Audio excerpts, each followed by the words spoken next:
Hello, here again for Chapter 5 of David Smith's Learning from the Stranger recap. Smith discusses what I feel is one of the most important things to be aware of when discussing diversity and engaging with those from other cultures: how we fall short. By acknowledging and addressing the ways in which we fall short, we are better prepared to fully engage in future interactions we may have with those from other cultures. If we were to continue to act in ways that are not positive, then we will continue to learn nothing from each other. Hence the title of Smith's book. Smith first addresses what Christians can learn from others. That is not always about what Christians can teach others. One recent example I saw of this was when I was with the students in Israel. We observed Jewish and Muslim culture nearly every day.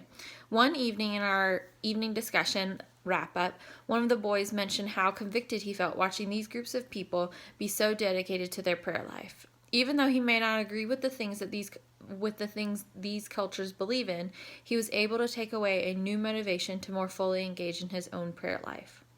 In Smith's second point of the chapter, he discusses the trap we can fall into as tourists and not fully engaging with the culture and people when we are in an unknown territory. Again, I'm going to use Israel as an example, but it was fresh on my mind.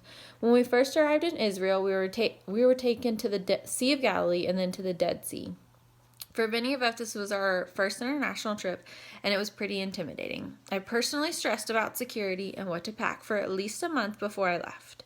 For the first half of the trip, we were surrounded by people who spoke English and catered to tourists. It was pretty easy. While we were learning a lot about the area, we were not fully engaging in the culture of the area. As we neared the middle of our trip, we moved into our last hotel, which was located in the Muslim quarter of the old city of Jerusalem.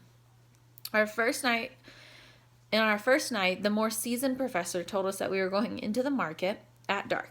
We were all a little bit intimidated by the new environment we found ourselves in. Less English was being spoken, it was much busier, and we were now the minority in the area. However, in a few days, we were all navigating, talking, and bartering like we had been living there for much longer. One of the students even decided to find a local barber shop and spent the day getting his hair cut and chatting with the locals. I felt like the design of the trip enabled us to warm up to the new culture we were in, so that by the end we were eating and living alongside more of the locals instead of in our protected bubble of our tour guide and bus.